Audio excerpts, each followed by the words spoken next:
live. It says you're live. I wonder if we're actually live. I'm just going to assume we're actually live. Hi, guys. It's really nice to see you. For those of you who don't know her, this is my pal, Marika. Today, Hello. we are here and we're going to talk about UFOs and how we avoid getting them, how we store them, what we do with them, what is our tactics for getting rid of them.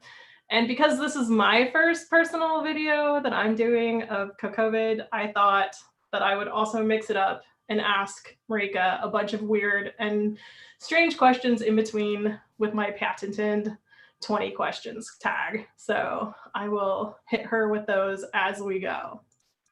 Sounds good. How are you doing today, Marika? Sorry? How are you doing today? And because I'm doing okay. The heat is really getting to me. We are having a heat wave in Vancouver right now. So how hot is it? Not F. It's 34 right now, so I don't know what that is in. That's toasty. That's pretty warm. Yeah, high it's 80s, warm. Yeah? High 80s, low 90s, yeah. Yeah. So anybody in the comment section know what that is? For anyone who is here, oh, Abby likes our weird question game. Hi, Abby. Hi, Bernadette. Hello. More embarrassing when we know that our friends are here. Awesome. So yeah, that's pretty warm. If anybody knows what 34C is in F, let us know. Alrighty, so the first thing that I think we agree that we're going to talk about is project planning on how to avoid UFOs to begin with. I have our document on this screen. Mm-hmm. All right, so what do you do to project plan? Like, what is your process? How do you avoid getting UFOs? Well, this is a trick question because Maria does not avoid getting UFOs. I'm like the queen of UFOs in our chat group. She's like Doug. She's like squirrel to everything. Yeah, I'm constantly creating constantly creating new UFOs for myself. Something that I started back when Morgan came to visit back in November was she wrote out all my UFOs that I currently had, and we organized them in list of priority. So that was kind of important for me to see how many UFOs I actually had, because holy moly, I have a ton of UFOs. Since then, I've actually picked up a bullet journal and I've written all my UFOs in my bullet journal. So how do you project plan to avoid having to put anything in that journal? I'm still working that out. I have quite a backlog of UFOs, so I think once I get through the backlog, we'll see how that goes. Yeah. So that just shows everybody that, like, we don't always know. We don't avoid it either. So if you have a big pile of UFOs, that's a-okay. Like, it's fine. So I made this document, which I will screen share for you guys for another panel, but I thought I would just like run through it real quick. So that might help you guys see how I project plan and why I don't get very many UFOs. I did this project plan. Can you see it? Yeah. Okay, great. So this is my Iron Man costume. And I'm going to show you how I did my breakdown for the Iron Man costume, because I had never made anything like this when I made it. Like, this was my first gigantic project. But this is like the organization nerd that I am. So somewhere between me and Marika is probably a good middle ground.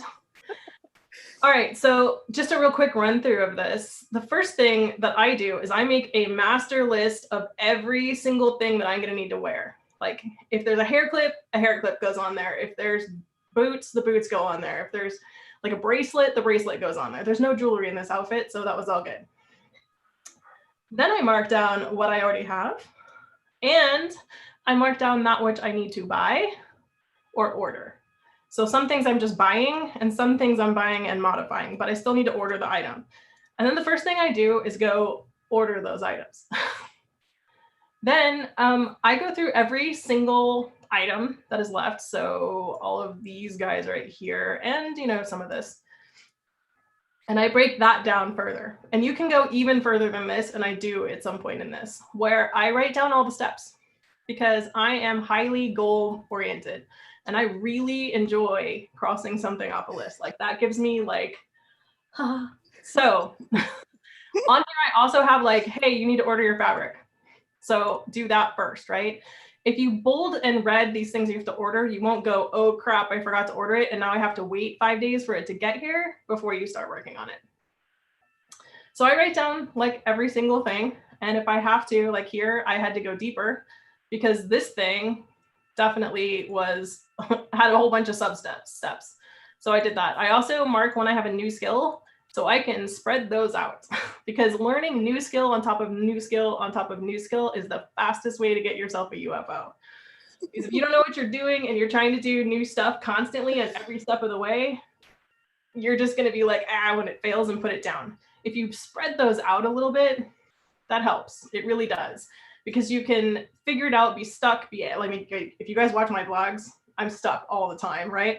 So if I get stuck, I just go work on something else and then I come back to it. But you can't go work on something else if you have a pile of things that are all new skills. So yeah, this is basically my project plan. And yep, it's long, but it also tells me how much I need to do, how much I need to plan, and how many items I need to buy, and when in the process that needs to happen. So it's really helpful to write it down and to literally just write everything you're going to need to do down, because then you can also kind of judge how long it's going to take you and you can kind of back plan from that. Does that make sense? I need a Noelle in my life. Like that level of organization is just, So I want to inform you actually do have a Noelle in your life. Yes, but I need a Noelle closer. California is a little bit far away. Send me your projects and I'll make you a plan and send it back to you. Sounds great. Yeah, okay, so in between every step, I'm gonna ask Marika silly questions. So that was our first topic, was how do you organize? So my first silly question is a 3-part question. You know one of them already. Okay. Is a hot dog a sandwich, and why? Do I have to answer that right now, or are you going to ask all 3? No, okay. I want you to answer that one because they're all 3 parts. No, a hot dog is not a sandwich. I think it is a meal type of its own. That is like saying a pizza is an open-faced sandwich. It doesn't really work like that. So I think it's its own little thing. Does that make sense? It is an open-faced sandwich. All right. Okay. Part 2. Is cereal a soup? Oh. Right? Oh. Wait till you get to part 3. Oh no. I don't think I would classify it as a soup. Okay. Because usually you have to cook a soup. I don't think you have to cook Not cereal. True. Gazpacho, melon soup, all kinds of soups you don't have to cook. True. Okay. Number 3. Okay, part 3. Is lasagna a cake? Yes, it is. Yeah. Because I have made a lasagna cake. I also made a lasagna pizza. Or not a pizza cake. There we go. That's what I was saying. Oh, my husband and I had a huge argument about this last night. It was very amusing. No, yeah, I definitely think it's a cake. It's more on the what's the word for it? I can't think of the word. Not the sweet side, the other side. Savory. There we go. Yeah. It's the savory cake. I'm not looking at them right this second, but people in the comments, leave your comments and let me know what your answers to these things are. Okay. What are your tips for staying motivated to finish a project? Set reasonable deadlines. Yeah. Because that is something I'm horrible at, yep. Which is another reason why I have many, many UFOs. But yeah, reasonable deadlines. Your kids' time out of your house. Yeah. Yeah. Achievable goals, which I guess goes in with deadlines, kind of. So? Not like biting off more than you can chew. So I guess those are a couple. Yeah, totally. I agree with that. Like don't do too many new things in any given project. That is not biting off more than you can chew. I know that, like, you know, everybody wants to make, say it's a bustle dress. Everybody wants to make the huge floofy one. That's crazy. don't have that be your first go. Like just agree with yourself to make the skirt and bodice and then add floof to it later as a separate project. And that will definitely help you get there on time, I think. The floof is so much fun. The floof is the fun part, but you got to have like the foundation first, right? And if you quit because you figure out it's too hard, then and it'll sit in your UFO pile. And the floofy bustle dress is a really big thing to have in your UFO pile. Like, it's ridiculous. Yeah. Other tips for staying focused. When I don't want to do something, you guys probably all seen this in my vlog. This is all just repeats of stuff I say in my vlogs all the time. But I walk into my craft room and I pick the thing up. And that's it. I just hold it in my hand. Because if you hold it, you're very likely to go, yeah, okay, I could do this one thing. Just like, it's like having children. Just negotiate with yourself one little thing. Like, I'm not going to do the whole hem. I'm just going to do one length of thread today. And you know what? If you start it, you're going to do more than that. Like, you're inevitably going to go and do more stuff. But just walking in there and picking it up, I think, is like 90% of it. And if you can do that, that's really helpful. Definitely agree with that. People are saying hot dogs are sandwiches. I agree with hot dogs are sandwiches. I don't know. I don't think they are. It's just like, it's its own meal category. Okay, that's fair. I'm not going to judge you. Okay, there'll be a discussion about this later. Oh yeah, I love these kind of discussions. Okay, second weird question. Okay. What do you think about garden gnomes? I think they're cute. Yeah. I like them. Yeah. But I'm also friends with Morgan, so I have to say that. Yeah, I'm like, they remind me of a certain special someone in our life. So yeah. I kind of love them. I also just, like, I've always liked them. I think they're kooky. So yeah, they're really awesome. A friend of mine actually got one of the travel, whatever that gnome is for that travel commercial. She got one of those and she traveled around with it. It was really funny. So she posted pictures of her in like Europe with this travel gnome, and it was like a highlight of her trip. That's awesome. Yeah. I was in this thing called Job's Daughters when I was little, which is a Masonic organization. Anyway, we had a thing called Grand Bethel, which is where all the people in the state get together, and they have a big meeting, and it's a party and whatever.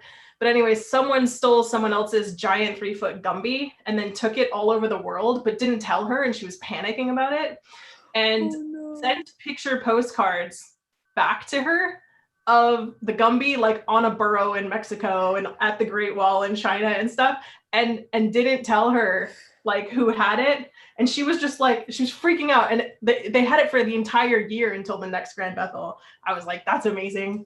Oh my god. Yeah, this was back like in the 90s, like the early 90s too. Yeah. Oh, that's amazing. Right? Okay. Project setbacks and why we get them.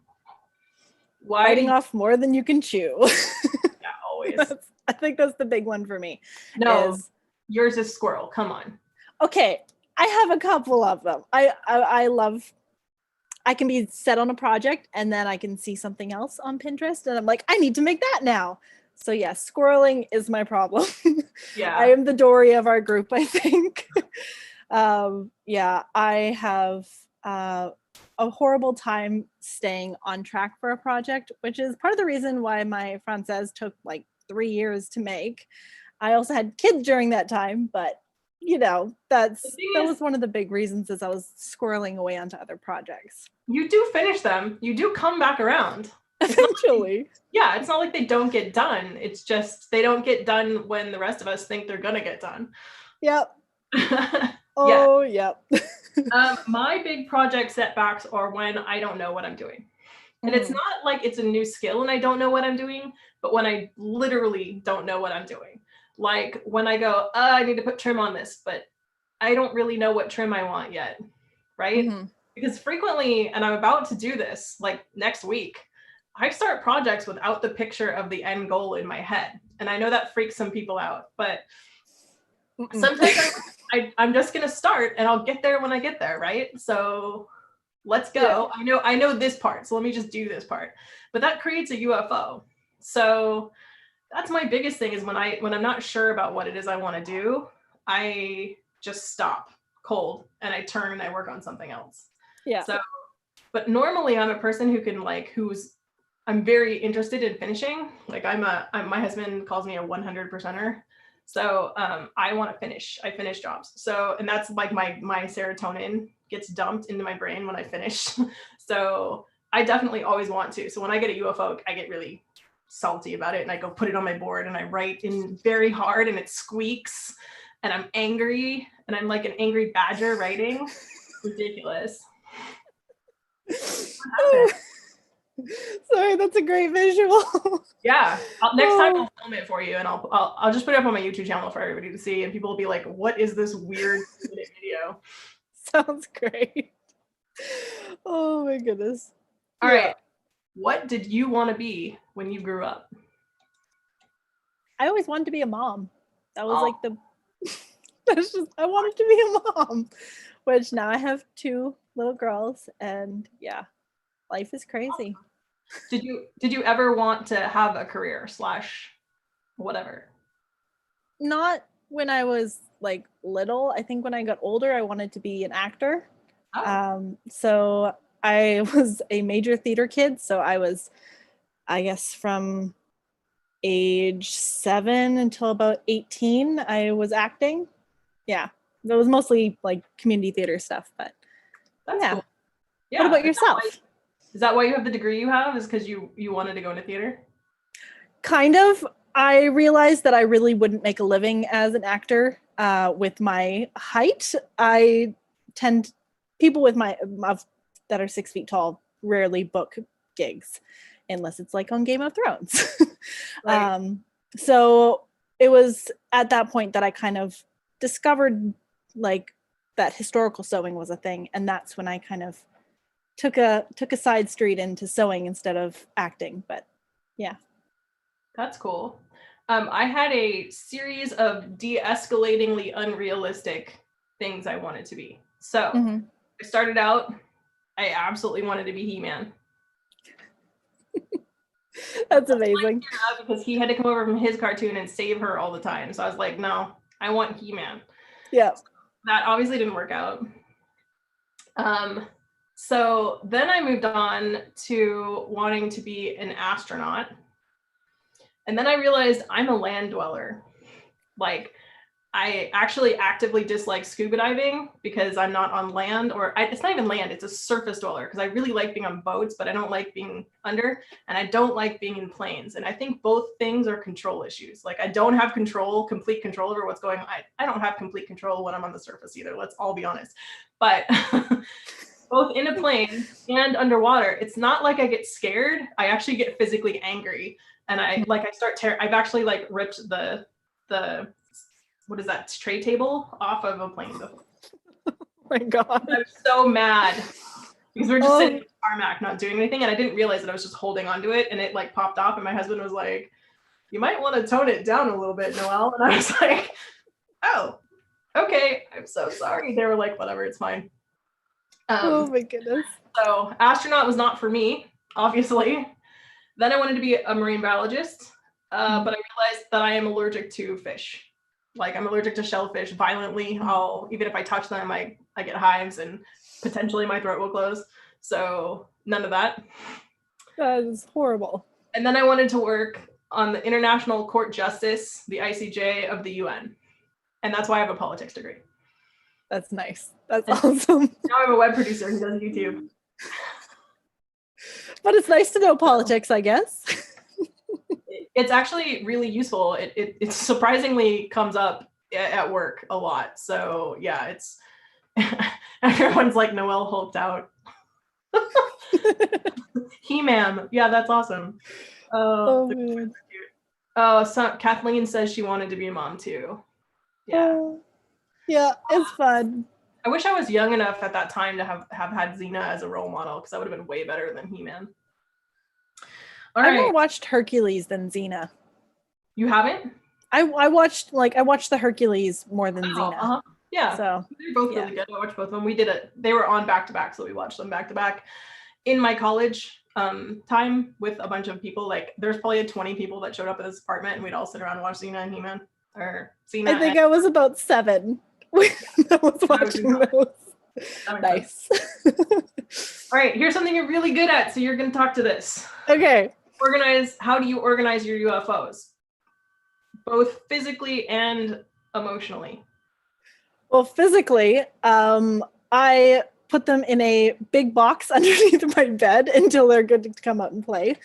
Essentially, I have like 2 Tupperware containers that I just put them in, or not Tupperware, they're like huge 40-liter boxes. The bins you get at Target, we all know. Yeah. So my UFOs go in there when they've been bad. And so they just kind of get banished until I feel like I can work on them again, and then I pull them out. And those, I've tried to organize them by things, so like more difficult UFOs are in one box and less difficult UFOs are in the other box. Mm-hmm. And then I also have things where I'm horrible at finishing like the last, I'd say 10% of a project. 90%, that's my husband. Yes. So I have a box of UFOs that just need buttons or zippers or hems. And they're things that I should be able to get them done in a day, but they're those things that it's like, I don't want to do it. I want to start something new. Closures, and so like they suck. Closures just suck. Like I don't want to do them either. I get really angry about them. It's like 18th century. You just close everything with pins. It's great. Except I sew, hook, and eye tape in. Yeah. Oh my goodness. So yeah, so that's what I do with my physical UFOs. They get banished to a box until I'm ready to work on them again. For my mental UFOs, the ones that to kind of keep track of what I have, everything obviously goes in my bullet journal. And then I just pull this out when I feel like I'm ready to work on something. So if I have time to do something between projects, I'll usually pull out a UFO and try and get that done. Can you talk about your bullet journal a little bit and like what that looks like and what your structure is? Sure. The majority of my stuff, like I have, let's see. So I have. Pretty. You're super purple right now. It's pretty. I'm like, yeah, I love it. Yeah, the burn is not helping. No, the whole thing is purple. It's great. Oh, well, thank you. So for my UFOs, I have them separated into like costume UFOs and wardrobe UFOs. So I just have them separated into 2 different sections. And then I have lots of room for other UFOs that'll show up. Do you detail what needs to be done on them so you know how bad the job is? I mostly just put like a little mark beside it if it's a more difficult one or if it's one that I can finish in a day. So like I put like a little circle if it's a longer one, or I put a dash if it's one that I can finish in a day. Right. So yeah. Yeah. It's my way of kind of like tracking things. And then like as I work through them, if there's things that I've gotten them partially done, then I will rewrite them and put like a dash and kind of figure out how much further I need to get along with those. Do you get serotonin burst from crossing it off? Yes. I love crossing things out, but it needs to be in a book. I can't, like, I've tried crossing it out on my whiteboard that I have in my sewing room. Doesn't give me the same burst. It needs to be in a book that I can cross out. I don't know why. Out doesn't do it for me either. It's the erase that gets me. I'm like, yeah, it's not on there anymore. Yeah. So yeah, what about yourself? So I have a whiteboard, which I can't show you right now because it's right there. But it's separated, for those who don't watch my vlogs, it is separated into old business, so UFOs, new business, which is like my list of vaguely upcoming, I want to work on this stuff projects, and then now playing. And now playing is all the stuff that I kind of want to work on like soonish. And that they all rotate around all the time. So if something goes into now playing, that doesn't mean it's going to stay there or whatever. But the UFO area, I write down every UFO and I write down all the things that need to get done on it, because then you can cross off each thing individually and get serotonin bursts many times. If you have 5 things to do, you get 6 serotonin bursts because you get all 5 things. And then the major item, like the name of the project also. The headline. Yeah, so you get 6 serotonin bursts. So like this is the best thing, right? So yeah, I organize it that way. Physically, I have one bin and it's underneath my desk and it is this big. And this is all the UFOs I'm allowed to have. If I have more UFOs than this, I am not allowed to start a new project. End of subject. Because I will blow stuff off. Like, I'm really good at like getting some monster new project that I want to work on really bad, like the one I have right now. And I will just blow off everything and then it'll never get done, especially, and then invariably someone will invite me to something that I needed that one thing for, and then I have to stop and I have to panic. I hate panic sewing. I'm not a last night. I'm not the person who is sewing on the way to costume college. That's not my jam. I can't handle it. I freak out. Like, it's too much stress for me. So I need to get it done early. So I'd rather just get the UFO done. Mm-hmm. Yeah, versus me who's still gluing on gems the day of the gala. I was in your room while you were gluing your gems on. It was actually kind of fascinating because I learned that you can glue gems on. Oh, those hot flakes applicators are amazing. I love them. Yeah, I want to get one. Although my husband keeps calling it the Vajazzler, and I'm like, that's not what that is, and I can't right now, and now I can't buy it because I'm embarrassed. Okay, here is your next silly question. Okay. If the animal kingdom were to elect a new monarch, which animal would you vote for and why? Oh, I don't know. Do you like my question list? These aren't easy questions. I know. I think I would vote for a giraffe because I relate to giraffes well. Awesome. They're tall and they got a mean kick. And they can see everything at all times. They've got literally the 50,000 foot view. Yeah, I will go for a giraffe. And because lions do not mess with giraffes. Yeah, I mean, I wouldn't. Giraffes are terrifying. I was in on a safari. There's like a safari park, like 2 hours north of my house, and they have giraffes and stuff. And I was sitting, you know how there's like a truck and then there's like that cage at the top that you can sit on in the safari. So I was on that, obviously. And this, I didn't know we were near the giraffes. We come out of this thing of trees and I just see this head like right in front of me. And it is a giant giraffe head. Their heads are massive. Like, oh my goodness, terrifyingly big when they're like right up in your face. And I like, it's an herbivore, so we're all good here. But I was just like, unexpected giraffe head. Oh my goodness. I've always like, I don't know where it is, but there's like this giraffe sanctuary where you can have breakfast with them. Oh, wow. I think that'd be so cool to go to that. You can do that at Disney World. And they have that also. Yeah. I think you have to stay in your hotel or something. Yeah. Yeah. Anyway, so awesome. I would vote for probably a lemur because they don't get enough credit. Like, they just big-eyed and scared and whatever all the time, but I bet you they're actually awesome. And I'm like kind of an underdog voter, so yeah. Except not in this election. I'm not gonna do that. Good. Noted, people. Oh, vote smart people. Yeah. Vote for a smart person. Tips for doing something about UFOs. We're almost done. That's weird. Yeah. Well, I guess start on them. Kind of get an idea of the scope of how many UFOs you have and write down everything you have and figure out, prioritize what's most important, what's least important. What do you actually want to continue on? Because there's some projects that they become UFOs because you've lost the joy of it. You don't want to work on that project anymore. And when it comes to that, it's kind of just, I don't know, going the Marie Kondo way and just letting it go. So I guess that's one way of dealing with a UFO, either finishing it or just letting it go. I actually have that as a separate complete item. We should talk about it. Is like, it's okay to let it go. Like, I came home, I used to go to these classes all the time and I would come home with a bag, like just, you know, those bags that you buy that are multi-use for the grocery store. And every time it would have a whole bunch of stuff and a half-finished project in it. And I realized I had an entire like mashed in closet full of these bags. And one day I walked in there and I was just like, I don't even know what this is anymore. Like, no. And I didn't keep it thinking, oh, I spent money. I just was like, no. Like, cleanse it from your system. It's fine to let it go. Pull a Disney. What was that? Pull a Disney. Yeah, totally.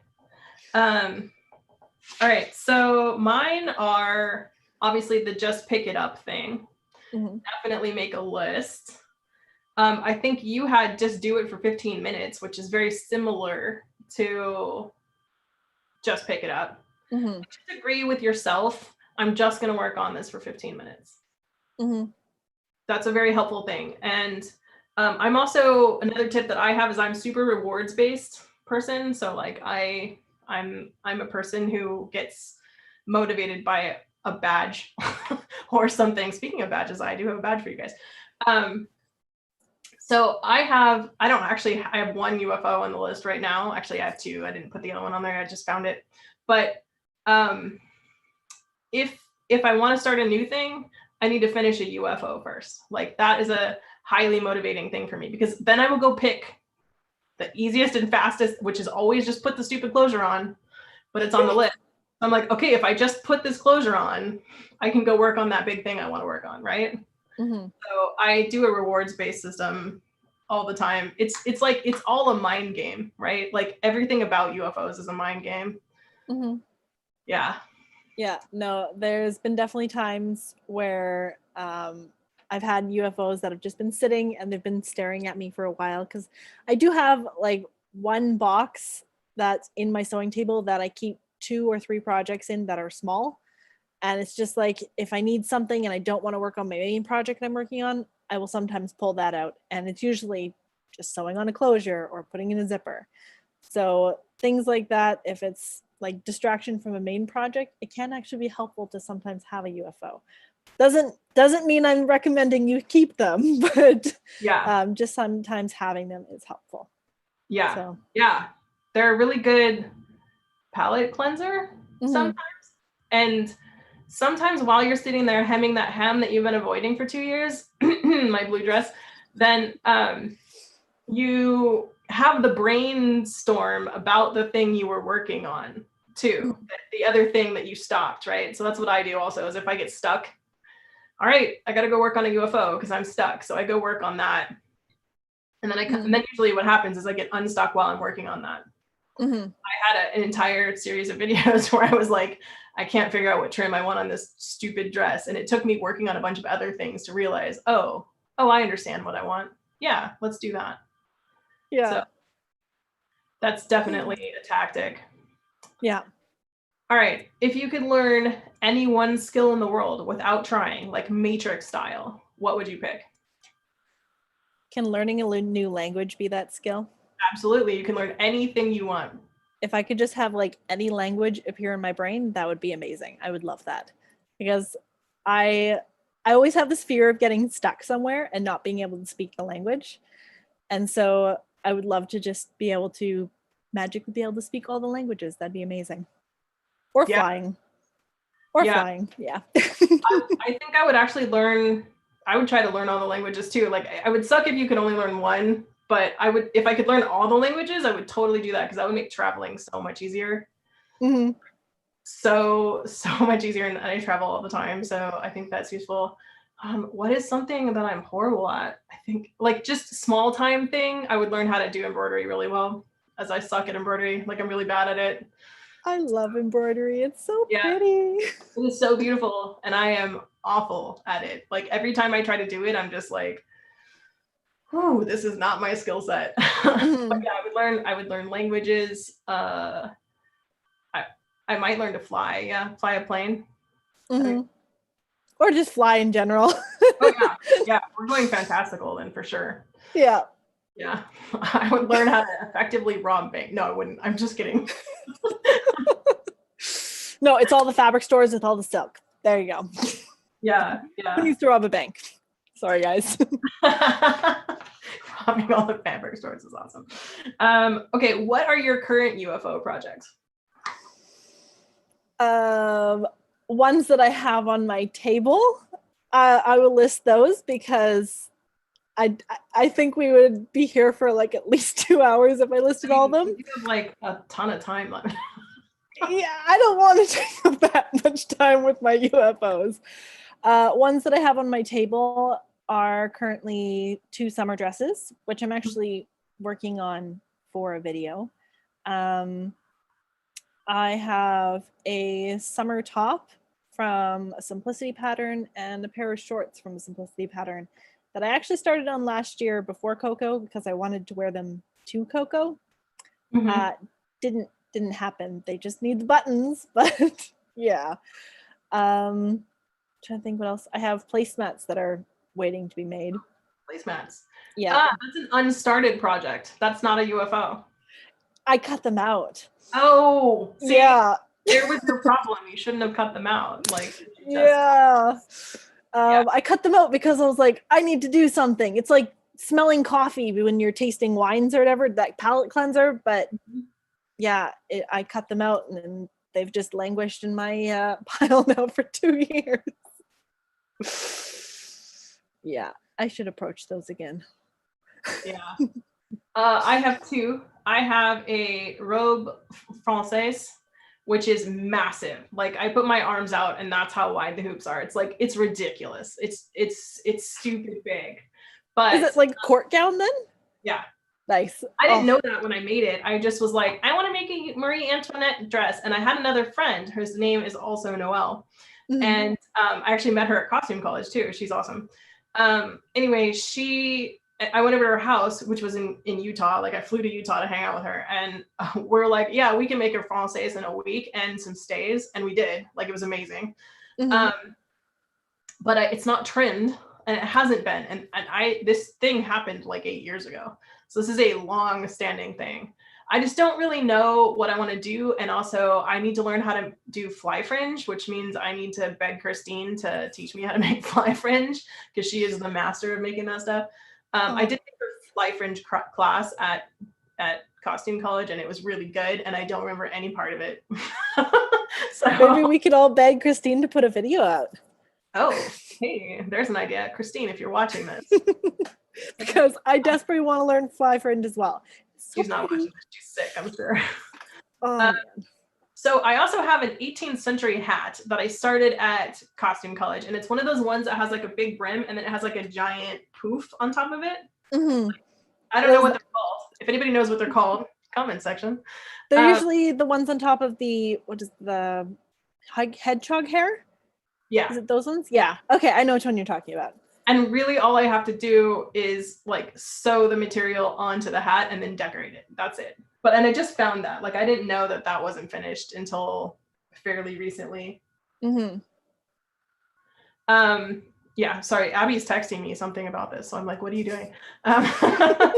You're watching Abby, you're distracting us. You're distracting me. Cut it out. She's like, don't check your damn phone while you're doing a live, Noelle. Come on. Abby, I've got all the comments right here. So I have to check my phone. This is why this is the first one. So we can get all this stuff out of our system. Oh, yeah. Someone's like, hey, Abby, what's that fancy hat thing called? Oh, it's called a Gainsborough. Yeah. Thank you, Sarah Walsh. Yeah. Yeah. If anybody has questions they want to ask us, put it in the comments. We are vaguely looking at that. I'm trying to side-eye it, but I also, yeah. It's hard. It's actually really hard to watch both of them. Yeah. Abby, she needs to have a photo in order to know. All right. Next question. Okay. I'm ready. Walks through the door right now wearing a sombrero. What does it say and why is he here? Could you repeat that? Really ask in interviews at work, just so you know. So a penguin walks in right now wearing a sombrero? Yeah. What does he say? And you want to know what he says and why he's here. He is here for the we're experiencing heat waves, so he's here for a suntan and he wants to know where the coconuts are. We'll go with that. That's a solid answer. That's actually, I would hire you. No one else has done that. And Asax asks, what is your favorite UFO? Favorite UFO, that would have to be, I started making a men's juste decor. What's a for? It's like an early 18th century men's jacket kind of thing. Like it's not quite 18th century. I started making it when I was still in university, so that was about 8 years ago. I have since decided to stop making it, and I'm actually turning the fabric into coats for my kids. Oh, because I love the fabric and I don't want it to go to waste. And the pleats on this thing are insane. So there's enough of it that I can still make coats for them. yeah. So I think that's my most fun UFO. My favorite UFO was that blue and like gray toned dress that I just UFO'd and finished like not very long ago. Here's the reason why. That fabric is garbage. Everybody thinks it's silk, but it is not. Like the bottom is like nylon. Like it's some fantastical thing that like I think you could make tents out of it. But the top is some sort of disgusting poly that I'm disgusted by. But I trimmed it and I put all that pleating on the bottom and then I trimmed the top and it is magical on camera. Like it looks great in photos. And I've had that thing for like maybe even 10 years. And the fact that it turned from something that I was like just grossed out by into something that I'm super like happy with and proud to own and stuff, like that warms a little girl's heart, I tell you. Like, yeah. That's awesome. I'm going to skip forward. You're going to get 2 questions from me, but someone is asking, Marika, how do you balance motherhood and sewing? UFO. It's not easy. Lately, my husband and I have actually come to an agreement where I get 4 evenings a week to sew. It's usually after the kids have gone to bed. And then the other 3 evenings of the week is time that I spend with him. So it's trying to balance that. If we are feeling like one way or the other, like we can kind of shuffle those dates or times that I'm sewing versus not sewing. So for doing the 2 videos for Coco this past 2 weeks, I've just been pretty much in working a lot, not a lot of downtime. So we are actually going to have some family time next week, which is going to be really nice. That's amazing. And it's so good that you came to an agreement, right? Like that's awesome. So finding like coming to an agreement where your significant other is okay with the amount of time you're spending in the sewing room is kind of a big thing. And then I would also say when my kids, like, they don't really nap anymore, but when they did nap, that's the time I would kind of be in the sewing room or editing videos. So it's not an easy balance to find. Like there's some days where I don't get into the sewing room at all, and I really want to be in the sewing room, and I'm kind of working on within myself trying to not let that resentment kind of grow, because I want to be in the sewing room, but I also need to be taking care of my kids. So it's yes, I wanted to be a mom. Yeah. So there are some days that are harder than others, but it's really just a balancing act, which some days it works and some days everything hits the floor. Yeah. So, yeah. Okay. If you had a time machine, would you go back in time or into the future? I'd go back in time. I don't want to know what's coming. That's solid.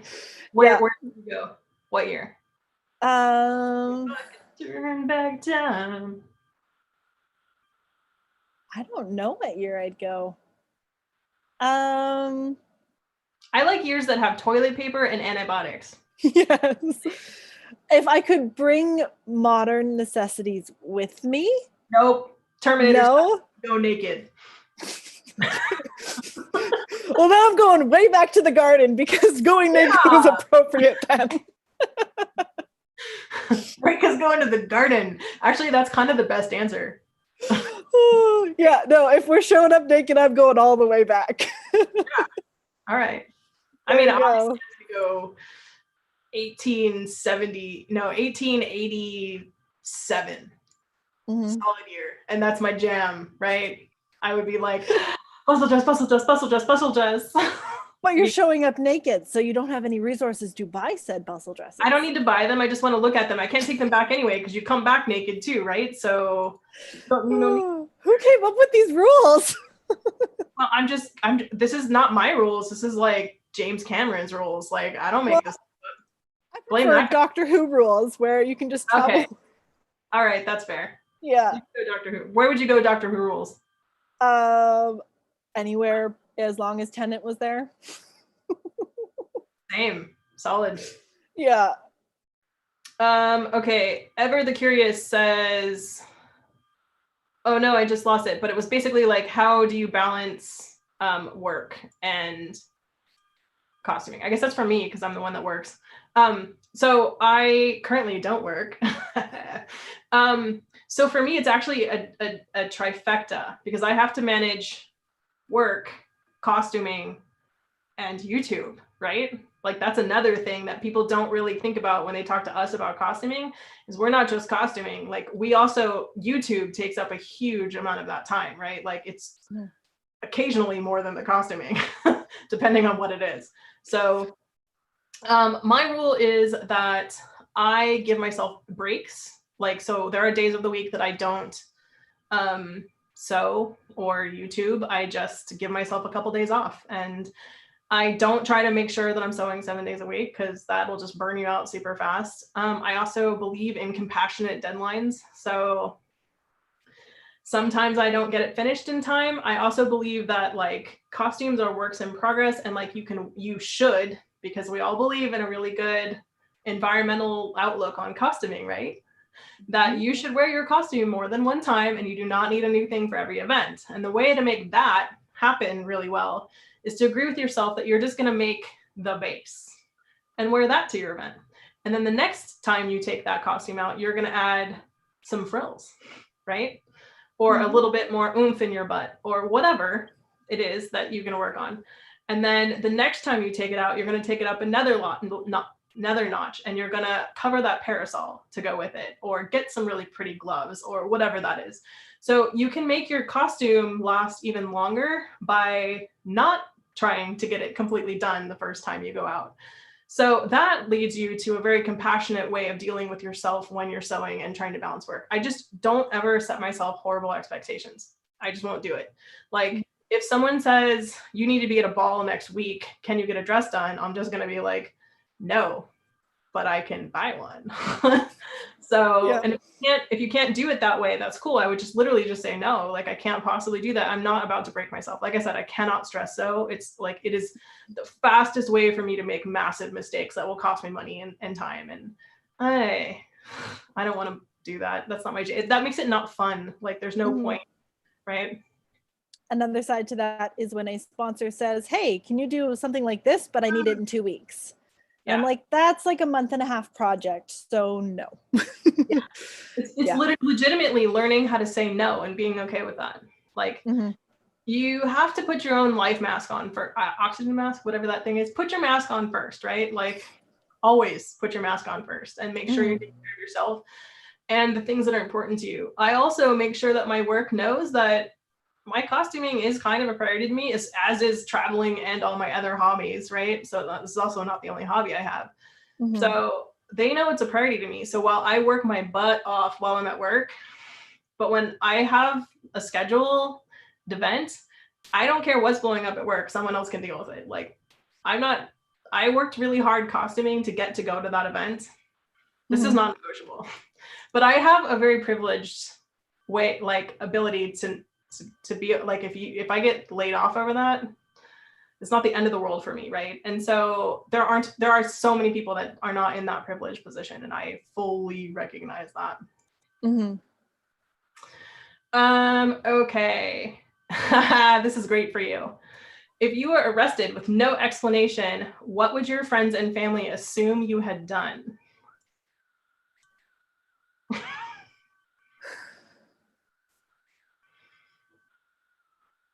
Probably stole from a silk store. If there is silk involved, all bets are off the table. No, I'm joking, but yeah. I don't really get into that much trouble, so I'm gonna say took a lot of silk. That's amazing. Yeah. Okay, so someone's asking, how do you avoid stress sewing? Oh, give yourself large amounts of deadline. Like a year or two is great.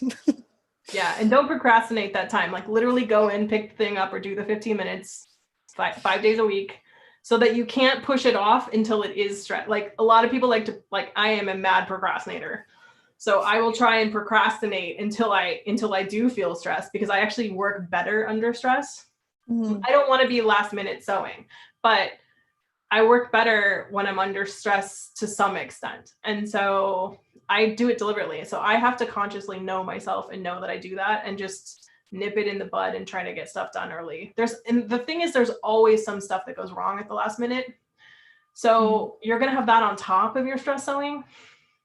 Don't do that. Just get your sewing done and then be available for whatever catastrophe happens. I think also, which is something that I'm still learning myself, is to give yourself mini deadlines. So this needs to be cut out by this date, and I need to get it cut out. Like nothing else matters. I need to get it cut out. Or this sleeve needs to be sewn in by this date. And so that way you can kind of pace your sewing, but also just making sure you have a lot of time. Because sewing for myself, it always takes twice or sometimes 3 times as long to make something. Yeah. Yeah. I fully agree with that. Yeah. All right. If you could trade places with any other person for a week, famous or not, living or dead, real or fictional, who would it be? Rose Tyler. Or Donna. Or Donna. Or if I can have Donna's personality. Yeah, that was great. Donna and Tennant were my favorite, but I would have to say Rose Tyler just so I could go hang out with Eccleston and Tennant. So there we go. Yeah, I was gonna go 007. Nice. Yeah. Oh. You know, I actually think it'd be cool to be Watson. Mm-hmm. Like to actually be Watson and like watch that go down. Just question is it in like book Watson or movie Watson or BBC Watson? Oh, there's like 3 different types of Watsons there. And then I guess there was that female Watson, but I didn't watch that one. Oh, that was good. Elementary is really good. Actually, you should watch it. Okay. I liked it, but I like Johnny Lee Miller and Lucy Liu. So yeah. Okay. Actually, my real answer though is rough. It's a political statement. I would be Trump, and then I would resign. Nice. No. But yeah. So I am a Jeremy Brett big fan. So BBC. Mm-hmm. But I don't really love that Watson. I think the Sherlock movie with Robert Downey Jr. and Jude Law Watson is a better Watson for me. Mm-hmm. Probably like more of a snarky smartass. Is probably the best option for me. Mm-hmm. People are agreeing that Elementary is a good show there. So okay. Well, that's added to my list now for things to watch. Okay. Did that get canceled or not? What UFO did you ever have that you, when you did it, you were just like, I can't believe I did this. Like, I cannot believe I didn't just finish it. Like, this was dumb. Why did I put this off? I don't know. Mine is always closures. Always. Yeah. Like, I don't have a specific one. Yeah, I don't have a specific one, but I definitely say like closures because it's the last 10% that always kills me.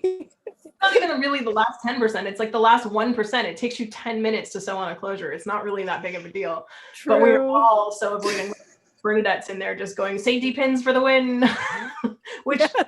I do agree, but also if there's a safety pin on it that way, for me, that's the thing that just like needles in my brain. Like there's like I have this tiny spot that makes lists in my brain all the time, and if I had to use a safety pin, that's what would happen. Mm-hmm. Yeah. Oh, I have a lab coat that I use for dyeing, and I have a safety pin as a button because I'm too lazy to sew a button on to replace it. Confession. What was your hardest UFO?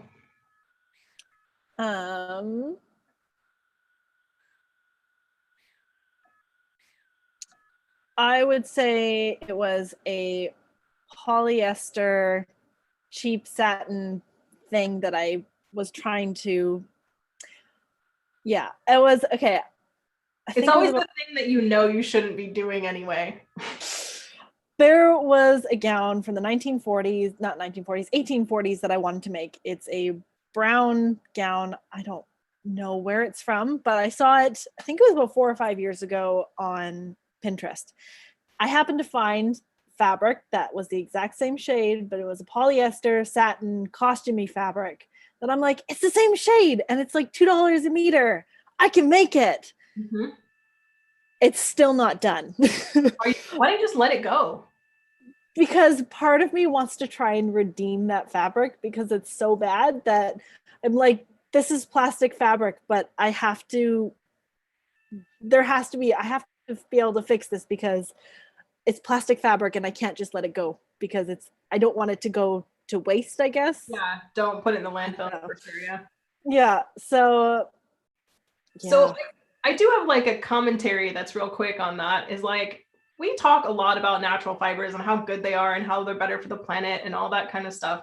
And I do 100% believe that. But I also think there's a lot of people who cannot afford that, right?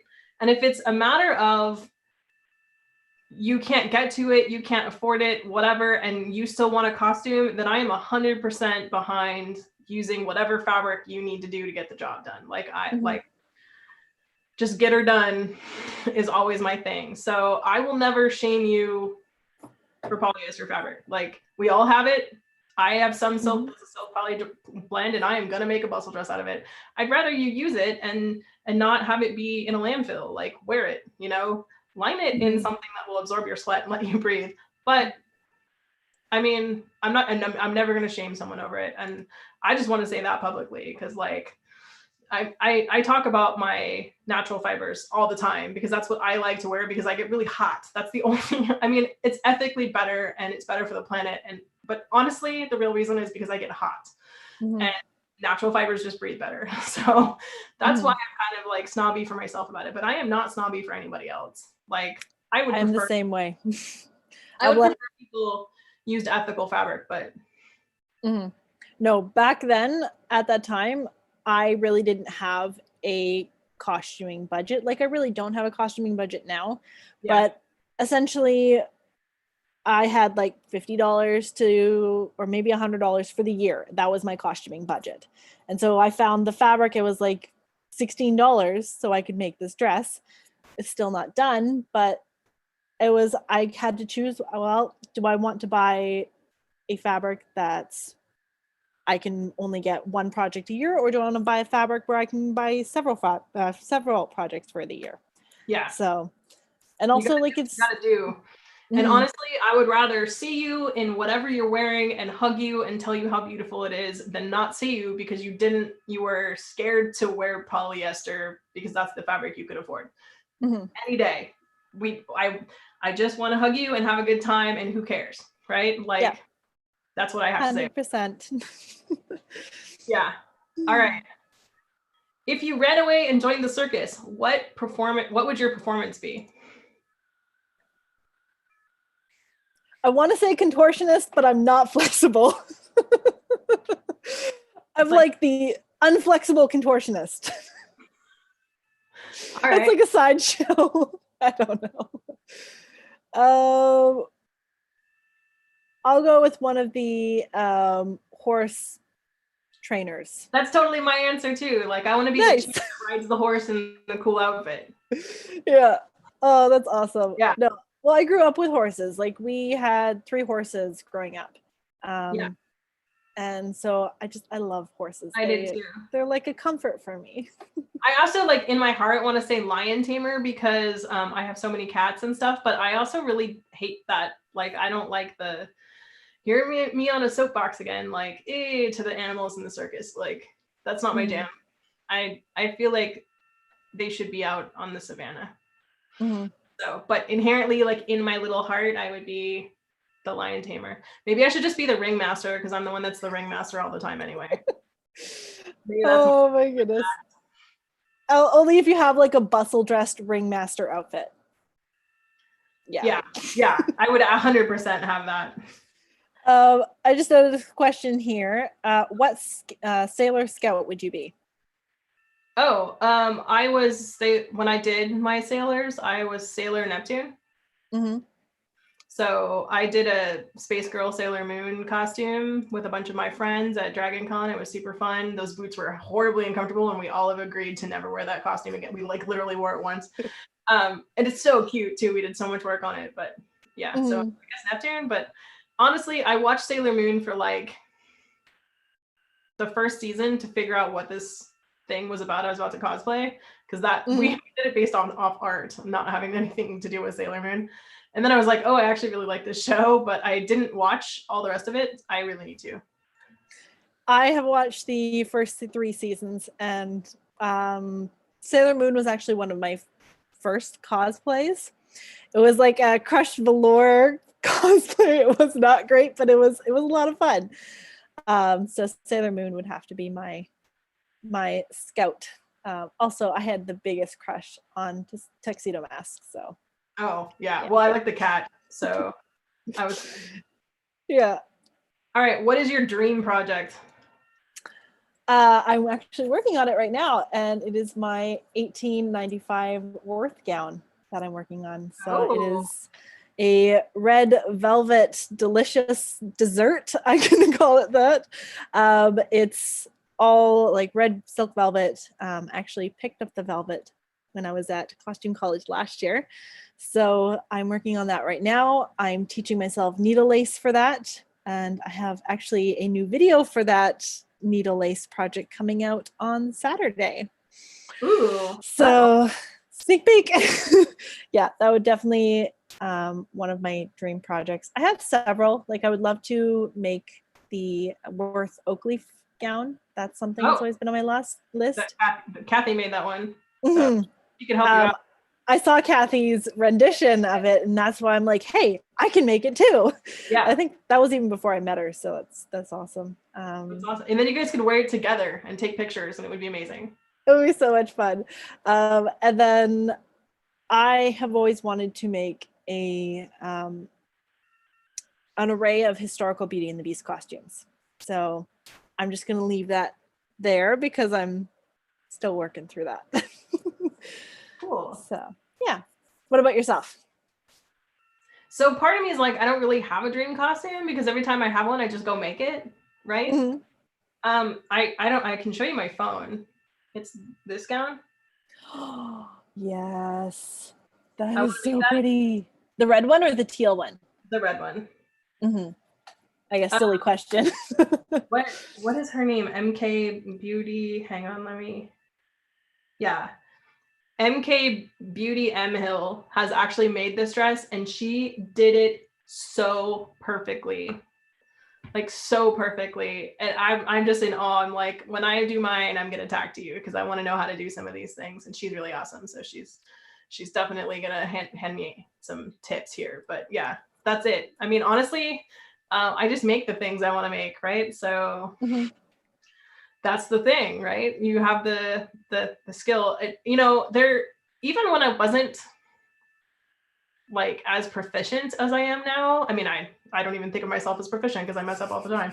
But like I know I can do it, right? Because if it can be done, I can do. My thing is always like, if a boy can do that, I can do that. So I have an unbelievable self-confidence that I can do whatever. So I just assume that I can, and that I do. And I think that's not something everybody can do, but it's definitely like you can just lie to yourself and be like, oh, I can do that. And then you just start, right? all it is. Talking yourself until it happens, or whatever. Yeah. Talking the talk until it happens. I don't know if that's the. Yeah. All right. If peanut butter wasn't called peanut butter, what would it be called? I don't know. I hate these questions. Right? I don't know what it would be called. Nut paste. Nut paste. Nut paste. Okay, I got another funny story for you. So I have this friend, and he has this like a man bag that he carries with him, right? And he had this Russian cream in it. And one day he hands it to me because like I needed cream or whatever. He goes, okay, you can use this, but it's boy cream. And I'm like, okay, what is it? He goes, it's made out of nuts. And I smelled it, and it was just horrible, like horrible. So I started calling it nut cream. And now I'm like, can I borrow your nut cream? But every time I'm like, it smells so bad. Anyway, it's this long-standing joke about nut cream. So yeah. Oh my goodness. Your nut butter. Oh. All right. We have other questions. Nut paste.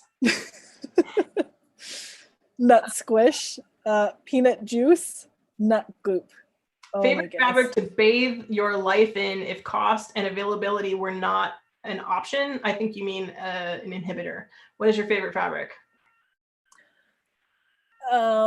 If I could only use that fabric for the rest of my life, I would have to say wool, because there's so many different types of wool. And I would go with like the softest of the soft wools. Yeah, okay. That stuff is beautiful. I live where it's hot, so no.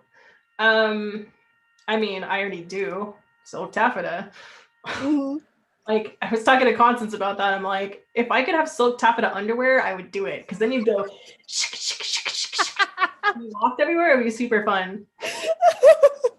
It's like the ladies that have their silk taffeta petticoats just so they can swish. Yeah. Constance occasionally gives me a little sneaky peek of her dress for the bath ball, and it's all silk taffeta, and she's like, oh, I have a silk taffeta petticoat too, just so it makes more noise, which I'm just like, that's amazing. Is there a type of fabric you absolutely do not like working with? The super, super cheap costume polyester. Mm-hmm. That stuff, you just look at it and it just skews. Yeah. No. Actually, I don't like any kind of mock silk, especially like slippery silk. Like I don't cope with slippery or slinky fabrics at all. First of all, I need structure. Like this needs structure, and it needs to like be contained. And those slinky fabrics, also they're really hard to work with. I mean, you can gelatinize them and work with them, and it makes it a little bit easier. You can also do like the paper underneath it trick and stuff no. I'm like, no, if you want me to make anything out of like charmeuse, even if it is silk, you know what? Even if it is silk, slinky fabrics is not my jam. I think like a special place in hell would be trying to sew slinky fabrics on the bias. Yeah. Yeah. All right. If you were a candy bar, what candy bar would you be and why? The first thing that comes to mind is Big Turk, because it's chocolate on the outside and gooey on the inside. Oh, okay. Yeah. It's like a Turkish delight, but it's got chocolate covered in it. It's yum. Yeah. That's awesome. Yeah. Do they not have those in the States? No. Okay, I'm sending you Turkish delight, or the Big Turks. So thank you to all the people who reminded me that it's fake it till you make it, which is like, duh, how did we not know that? I'm blaming the heat and mommy brain. People are asking, what is your worth gown? So I assume your worth gown is the one you're making, yeah? Yes. Let me pull up a photo because I have my phone right here. I can just show a photo. While you're doing that, I'll answer this question. When you have to learn a new skill, do you demo or do easy projects first before you do the thing for your real? I think they want to know if I sample it or whatever. Mm-hmm. Yeah. Yes, I do. I have an entire video where I spent an entire week making 8 welt pockets in every way I could, like by machine, by hand, like whatever, because I couldn't get it. and I was terrified to put one in my vest. So yeah, I always do a demo. In fact, I go watch every video I can find on the thing first. I go to my books and I read all the things about it. I call Constance and beg her for like moral support, and then she sends me pictures of her books and all the things that talk about like, and then I make 40 of them, and then once I'm like, yeah, this is cool, then I do it on my real costume, because like it's always silk taffeta, so like I don't want to mess that up, right? So yeah. Do you do that? I definitely make mock-ups, especially if it is expensive fabric, because I'm always terrified to cut into my fabric if it's expensive. So yeah, mock-ups, when I don't make them, I'm always disappointed in the project. Yeah. So yeah. So sure. This is that, can you see that properly? Yeah. Okay. So that is my birth gown that I'm making, and I'm currently making the lace for that. I can't believe you decided like, screw it, I need to make lace. Okay, here's a close-up of the lace. You were like, not a good photo, but yeah, it's, so Marika, I love this. She texts me and Morgan and goes, she's just a picture, and we're like, uh-oh. And then she's like, I think I want to make this, and we're like, of course you do. And then like 2 days later, she goes, what do you guys think about lace making? And both me and Morgan were like, that seems like a pain in the butt. And Marika's like, yeah, I'm gonna do that. and then we're like, okay. And then she goes, oh no, I'm gonna work on this other thing. And then she's halfway through that and goes, oh no, I'm gonna work on that other thing. And then starts doing that. And then she's like, okay, so about this lace making. And then she churns out a video on how to make lace making. It's crazy. It's so impressive how you do that. You just go around like this giant circle of things, and you somehow always end up back at the thing, and it's unbelievably complicated. I have this, my husband calls it stubbornness. When I decide that I want to do something, I will do it. It doesn't matter how long it's going to take me to do it, I will get it done. And eventually, sometimes it takes 2 years, sometimes it takes 6 months. So yeah, eventually I will do something and I will get it done. But yeah, I have so many projects I want to make. Get like a little butterfly sometimes when I see that you've sent a message and that it's definitely a picture, because I'm like, uh-oh, she's gonna do it again. and then I see the picture and I'm like, yeah, that's what happened. I did it again. All right, so we're still gonna keep going for a little bit, but I am gonna hold this up for you for people who want to see this. Oh wait, there we go. Is it, so you're above me in the thing, but you're beside me in the, there you go. Ooh. See this? It's I4J GBT. Everybody got that? Somebody wants to write that in the comments, feel free. Here, 1 second. Let me quickly do that. I4J GBT. Someone says, what fabric do you use for mock-ups? All my fabric feels too special for practice. Oh, I go buy mock-up fabric. So I buy muslin. It's super cheap. If you buy it, like, this is when you go to Joanne for sure. You go and you bring your 50% off coupon for one item. You buy the entire bolt. So you buy the $3.99 fabric, 50% off. And then sometimes there's that 20% off everything on top of that coupon. So you can get your muslin for super cheap. All of my muslin is either white or natural, like every mock-up is the same, and it's all out of cotton, so it's not the same as the regular fabric. So that's definitely what I do. And someone else asked a similar question, which is, how do you justify wasting your fabric on mock-ups? So one, I don't think it's a waste at all. In fact, I think you're wasting your silk if you don't do it, because you'll cut something and then have to spend a whole bunch more money having to recut your silk if you mess it up. So you should make sure your fit is correct for sure. But then also when I'm done, sometimes I reuse that same piece for another mock-up later, that cloth. I'll take out all the stitching and iron it flat again. I'll use it for smaller and smaller and smaller things. And then it all goes into my cabbage pile, my cabbage patch. And then I cut it up into coleslaw. And I use it to stuff things with and whatever. Or Like occasionally I needed something to like practice my stitches on, or like I need to make 47 buttonholes. So I got to do 12 sample buttonholes before I feel confident to go ahead with buttonholes or whatever. So that fabric gets used and used and used and used until it dies. So I don't feel guilty about it at all. And if it's a natural fiber, it is 100% recyclable. So you just put it in your recycling when you're done. Mm-hmm. I'm the same way. I actually buy my mock-up fabric from IKEA. I buy their cheap fabric. I think it's like $2 a meter or something. Mm-hmm. And it's 60 inches wide. I think it's Brummel, maybe Brummel.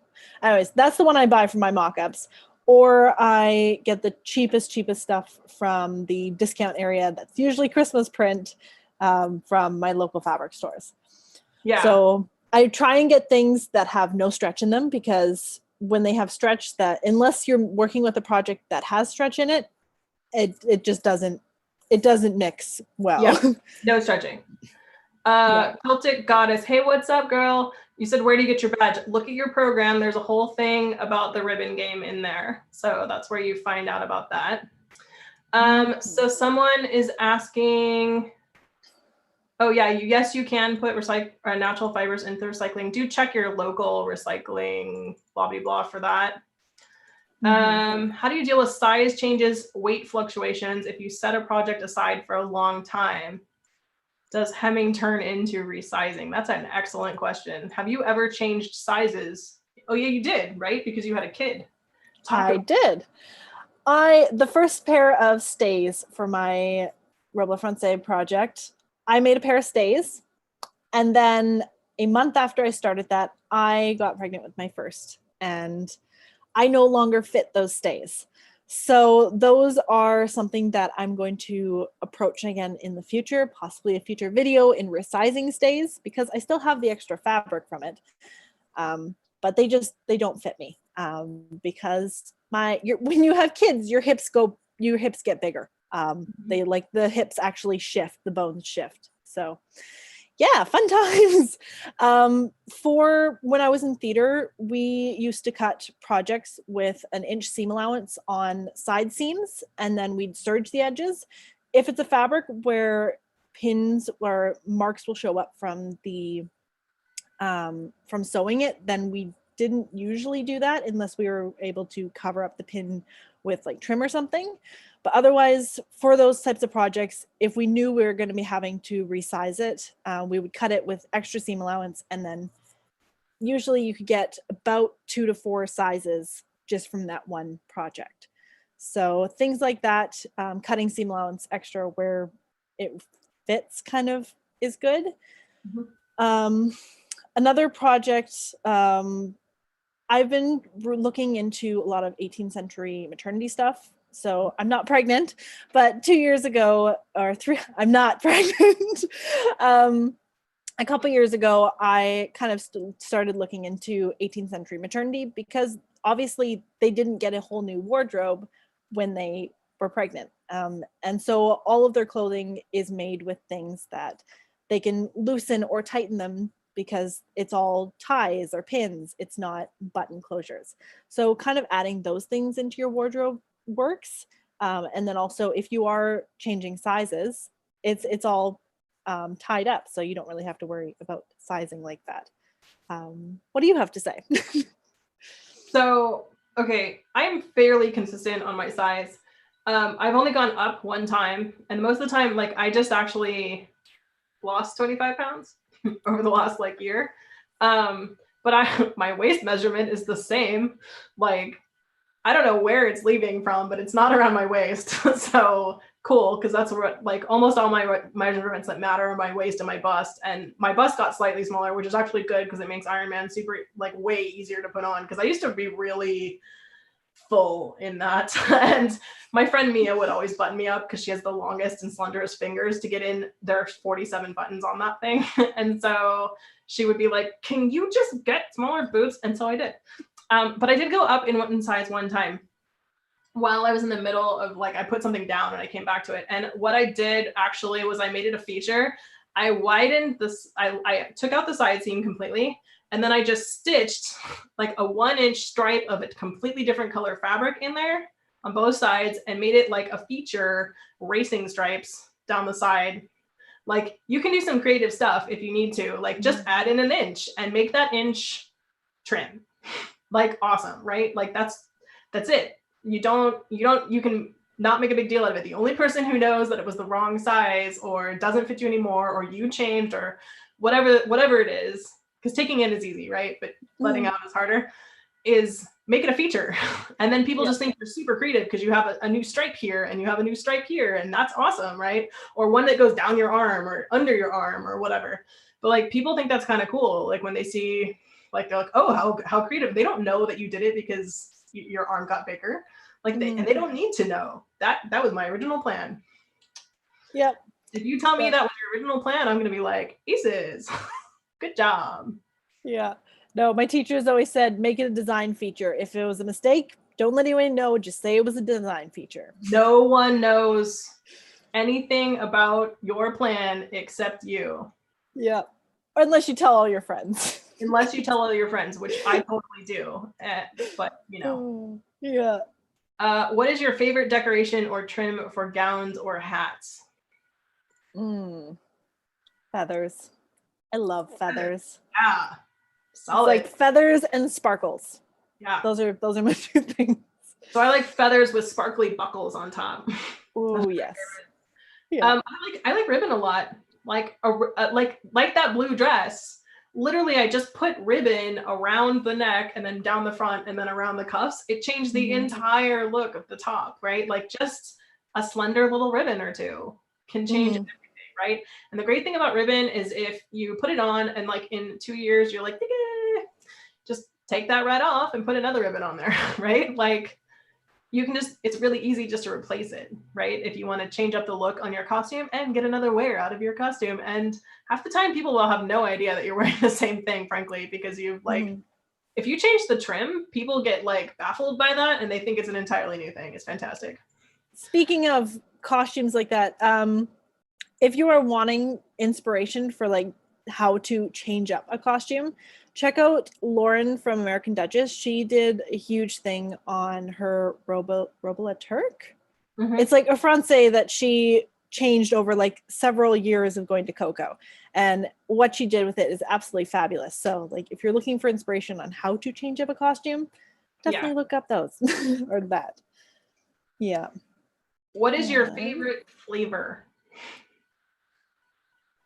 Like any flavor. Any flavor? Doesn't have to be like, vanilla or chocolate. Any flavor. What is your favorite flavor? Oh my gosh. If we're talking Jelly Bellies, I like the pear Jelly Bellies or the toasted marshmallow Jelly Bellies. All right. Yeah. For ice cream, I'm like a tiger girl. What is your favorite flavor though? Like just not even in general? Yeah, you could be like steak, Sweet. Sweet. We'll go with sweet. I don't know. I'm more on the sweet side than the savory side, so I like a lot of different flavors. Yeah. All right. Yeah. Mine is definitely that umami flavor of like savory. Like you get out of a like, you don't know because you don't really like meat, huh?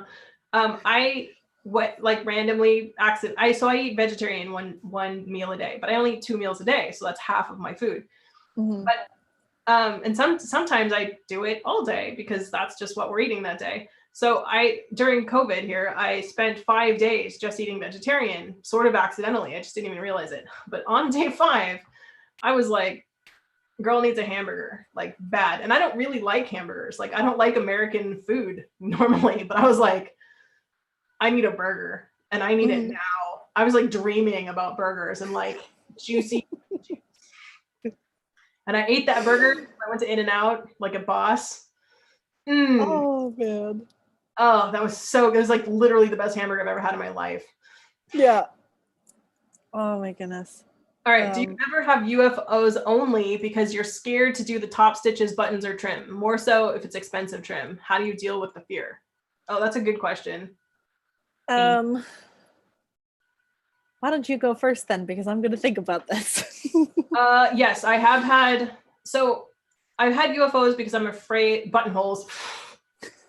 I have a thing about buttonholes though. Like I avoid them, and then I make like 5 samples, and then I just do it. I sit down and I power through them, and you've got to show no fear. You take a deep breath and you do them. Like I literally do them as fast as humanly possible just to get it over with. But I deal with fear in the same way I deal with all fear, which is I deal with fear head on, right? Like it's like if I'm afraid of it, it's the first thing I do. If I have to learn a new skill for a costume, it is the first thing I go research and try. Like, I don't even want to get involved in doing the whole thing unless I know I can do that thing. So I just sort of like attack it. And then when it's time to actually do it on the, like that pocket, I spent all week avoiding putting it in. And then at some point I was like, this is stupid. I need to just do it.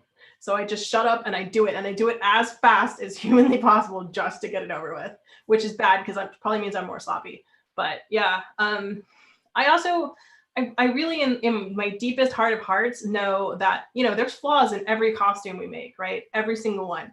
And we know where they are, but nobody else does. And from 5 feet away, your top stitching looks perfect. Nobody's like, oh, but it's like a 0.5 millimeter closer here than it is down on your hat. Like nobody cares.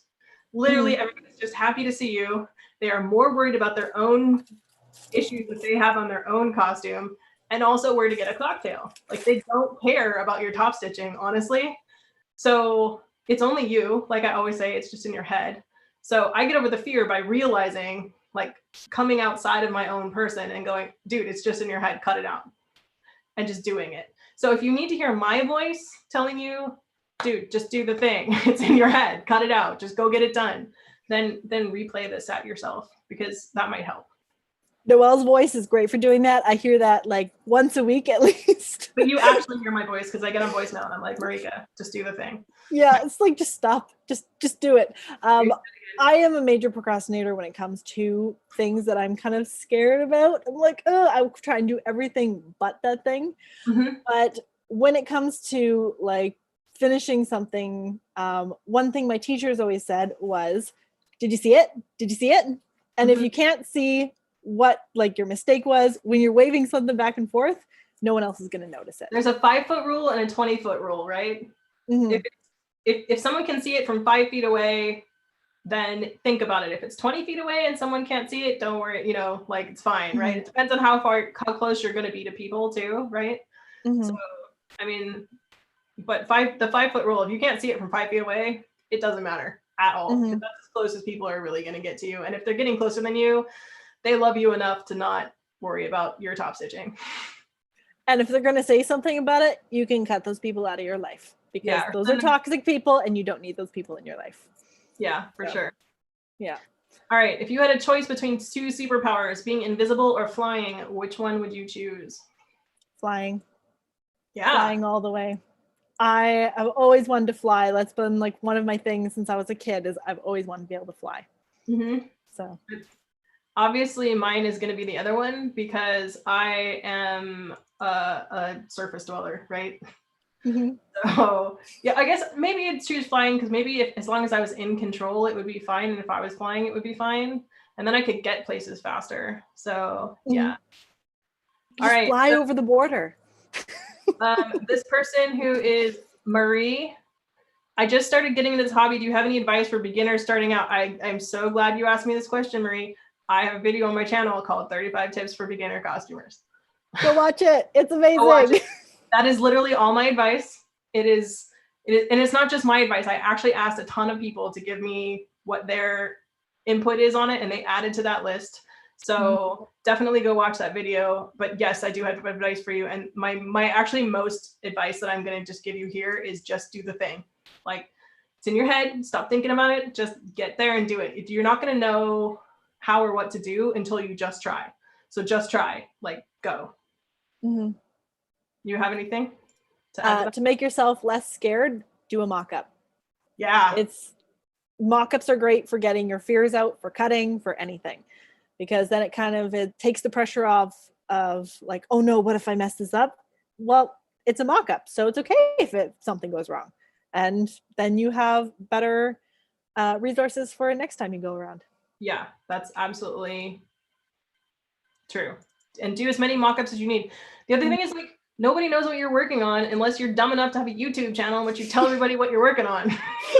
Like even nobody knows what Marika's working on except her friends. Like everybody knows what I'm working on because I do it on camera. And if you're not that stupid, which you're probably not, no one knows. So it's fine. If you mess it up, just recycle it. I'm like, stick it under your bed, throw it out, recycle it, and then start again. It's fine. Like, just try. That's all advice for everything, all the time. Just try it.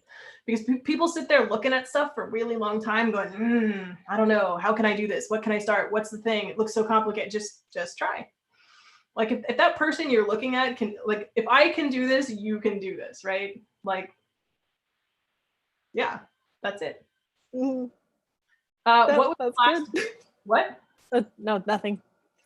What was the last gift you gave someone? The pattern weights I gave you and Morgan. I love them.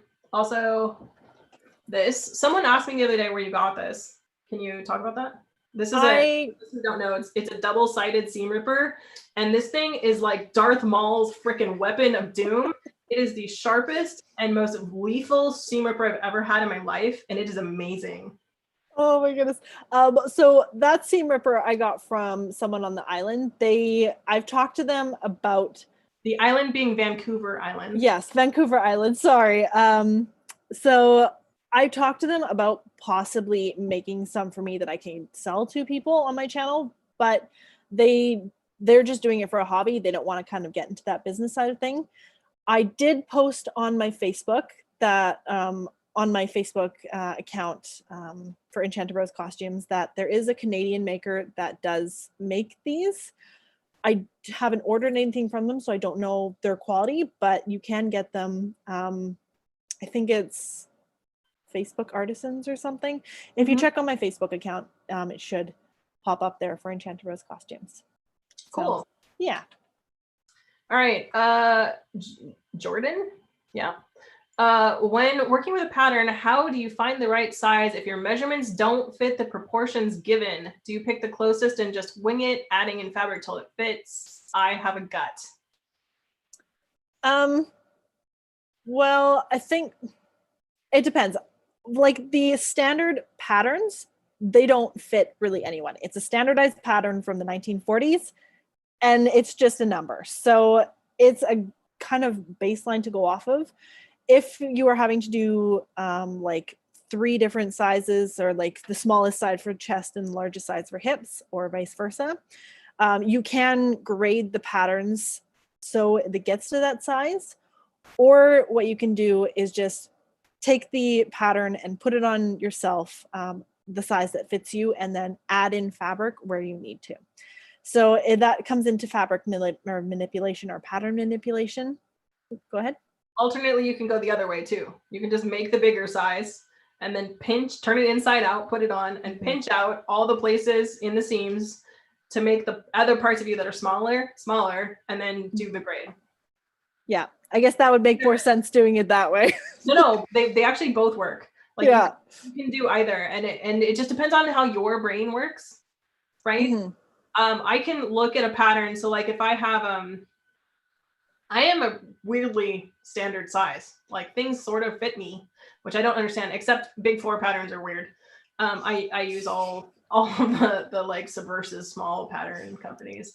But that's another thing is see if you can find a pattern company that's different, that makes whatever it is. Like say you want a vest, right? Find a pattern company that caters to your size and see if they can help you, right? But yeah, so definitely I can look at it and be like, oh, I'm the smallest size in my chest, but the largest size in my waist. So I just literally sort of draw the pattern where I like take a curved ruler and just sort of grade into that larger size, right? So, and then I cut that out and try it. And that's where mock-ups come in, right?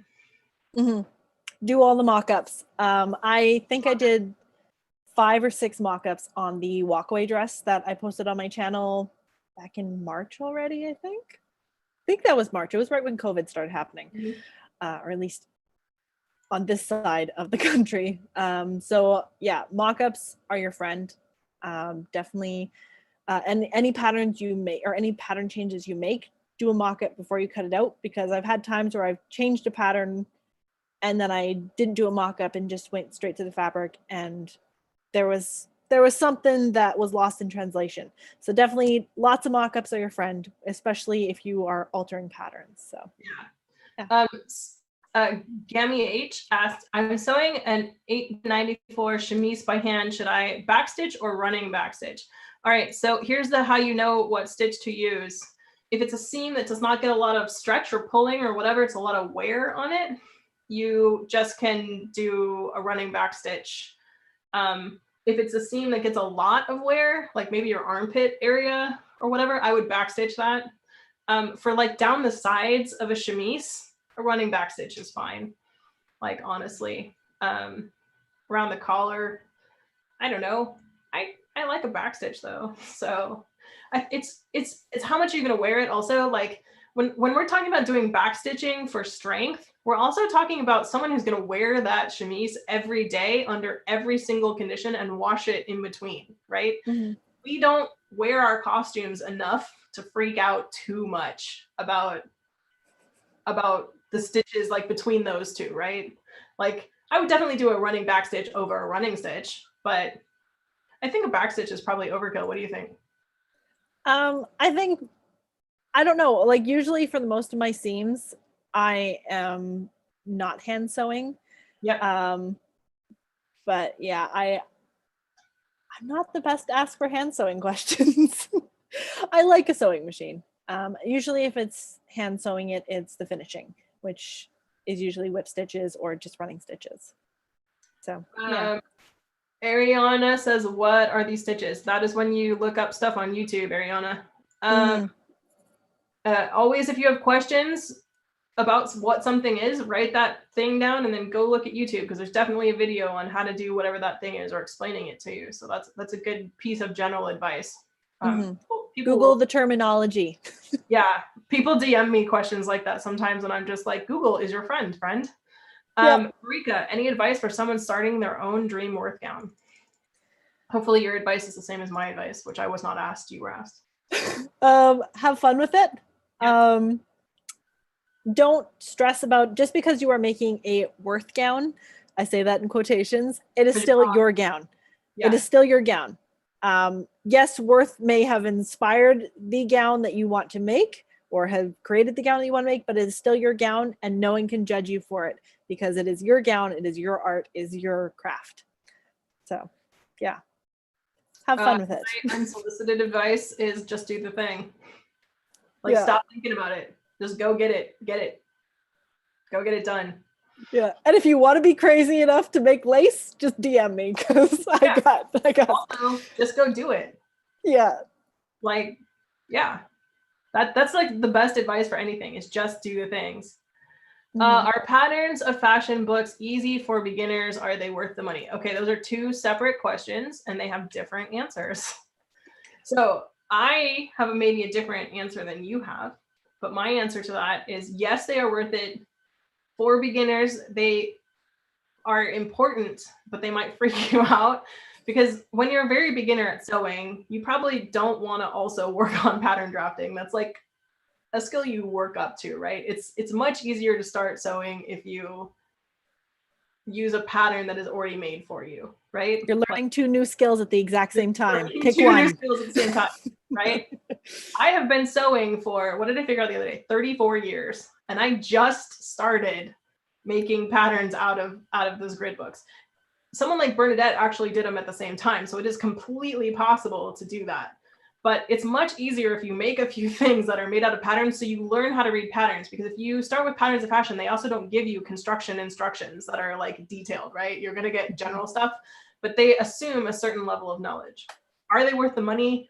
1000%. Like, they're awesome. So also, for those of you that are wondering, the Patterns of Fashions book, the school is re-releasing them. Yeah. So right now they are really crazy expensive to buy the first couple books, but the school is re-releasing them. And I heard rumors that they are doing them in color. Oh yeah, that's cool. So yeah, so if you are wanting to buy those books right now, just hold off until the school re-releases them, because they will be around, I think, 35 pounds. Mm-hmm. Yeah, so. There are people who are saying there's hands. Delathion has a hand stitching video up today. Yeah, actually, a ton of people have hand stitching videos up today, including Willoughby and Rose, and I think there's one other person that all have hand stitching 101 videos. So look at your CocoVid program guide thing and just look for hand stitching. And if anybody wants to know more about that stuff, there's definitely videos even just within this. But man, the internet is full of them. So yeah. Google is your friend. What books give good construction tips? Books that come in patterns. There are not really books that give you, I mean, you can get general sewing books that have construction tips. That's what you do. But it's not like there's not a lot of books that are both, here is your Victorian bustle gown pattern and all the construction tips. Isabella Pryor Tyers has some good construction tips, but definitely doesn't walk you through every single part of it. She does like a general overview of the. Yeah. So if you want to learn construction tips, you either buy a pattern that has exact instructions written out. So that's why I use Truly Victorian, because they tell you every step except seam finishing. And I don't think any patterns actually talk about seam finishing very much. They expect you to know your own seam finishing. So for regular construction tips, what? Check out my video for seam finishes. Yeah, check out her video. Sorry. Okay. Yeah. You know that you kind of have to go to a sewing book for stuff like that. So yeah, I mean, there's also a million dress vlogs and blogs on the internet that like LiveJournal was a thing for like 10 years, and people literally detailed every step of their construction on so many things. There's dress diaries, there's sew-alongs, there's YouTube videos on how construction techniques, stuff like that. So you're probably not going to get it a lot in these books, especially if you're pretty new. But there are resources that can help you, and they're all online too. So it's great. So take advantage of that. A book that does come to mind for construction techniques is the Authentic Victorian Dressmaking Techniques. So I used that when I was making my constellation gown last year. And that has like building bodices and skirt finishes. And that's a very chock full, and the book's like this thick. Also, the American Duchess book has really good construction stuff. So if you're into 18th century, because it's a guide to the 18th century, I believe. I mean, I believe that's what it's called. They give you great instructions in there. So if you're making that kind of gown, definitely that's a good book for that. But if you just want like general all-purpose instructions, you got to go to a sewing book. Yeah. The Authentic Victorian Dressmaking book is dense. I love that book. It's great, but like it's dense. Like you can't just sit down and read it. It's a lot, and it's great. It's a great book. Yeah. Do you have any suggestions for companies that make good plus size patterns? So two that I can think of off the top of my head, obviously I'm a shiller for Truly Victorian. I get no money from them. I just happen to be exactly a size that they have. So their stuff fits me like a glove. I don't have to adjust almost anything. It's amazing. I also, Decades of Style has a lot of really good plus size patterns. And then what is it called? Laughing Moon Patterns.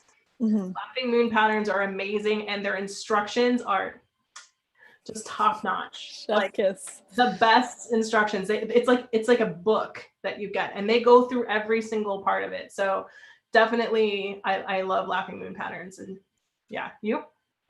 I don't actually use that many patterns. I draft most of my own. Someone was asking about that. Do you want to talk about that at all? Sure. So the majority of my patterns that I draft, I either drape them or flat draft them. For my Victorian patterns, I actually use the diamond, I think it's called the diamond drafting system, where you have rulers. There are special rulers that correspond to your bust, waist, or height. And then you draft your pattern with that ruler, and it tells you like how to put out. I love those things. Explain that to me, because I have a book with that, and I'm like, I don't know how to use this. I have a video. I'm going to be discussing like a bunch of different type of drafting methods. So there is a video coming out hopefully before the new year. That's my goal for that video. I don't have a date for it yet, but yeah, those books are great, and they draft them to your size. So it sounds weird that these measurements could work like this, but it just, the way it comes out is great. So the books that I'm talking about is either by Frances Grimble or what was the other woman's name? Somebody Harris. Christina Harris, I think. But yeah, the rulers are amazing, and you just print it out on your side and you like tape a bunch of them together, and you just follow like, okay, this one says 2 inches down to make a dot, and then 4 inches down, and you just continue, and then you just trace it out like a giant and you just use the ruler to do number, and you just reuse the ruler. So you do like the vertical line first, and then you get all the horizontal line, and then you just trace it all out like a big connect the dots. So it's interesting kind of getting used to that method of drafting, but once you kind of once you figure it out though, it's like, oh, this is brilliant, I can make all these things. So yeah, definitely recommend those books. Anybody who showed up recently? Yes. Do you want me to type it in there again? Yeah. I4 JGBT. Oh, sorry. I4 JGBT. BT. All right, kids. I think it's probably time for us to go. I think Marika's kids are going to come home in 15 minutes, and mommy needs a minute to get a drink. Water. Drinking water. But she needs a decompressive moment. So I think we're gonna call it here. That's cool. Yeah. Should we take 1 or 2 more questions and then we can be done? Sure. I see one. Are you gonna leave this video up? This video will live into perpetuity. I will leave it up here forever for you, V. Kelly. So long as YouTube exists. So long as YouTube exists, or until Marika tells me that she needs to get a job somewhere and she wants me to take this video down because she said something about giraffes. Like, wow. Yeah. As long as I'm allowed to leave this up, I will leave this up. So it's there for you. Yeah. All right. Someone got their 29th badge. What does that say? A question for you both. What is a typical time spent on each step when planning, producing, and editing content? All right. So I'm going to save my answer for that for my panel on Bernadette's channel later, where we're going to talk about that stuff. But yeah, what is yours? Also saving my answer because I'm filming a behind the scenes right now. Ah, okay. So you guys are going to see the behind the scenes process of me creating a video. So we're not telling you right now, but you will find out possibly. Yeah. How do we collect the badges? You look in the program for the ribbon collection game, and that gives you all the information on that. Alrighty, guys, it was really great to talk to you. And Marika, stay on here so that I can hit the button, and then we can stop gracefully instead of cutting off the last 30 seconds. Like Thanks, guys. Thank you. It was really great to hang out with you all. Yeah, I hope you had a lovely time, and we will see you next time. All right, it ended, I think.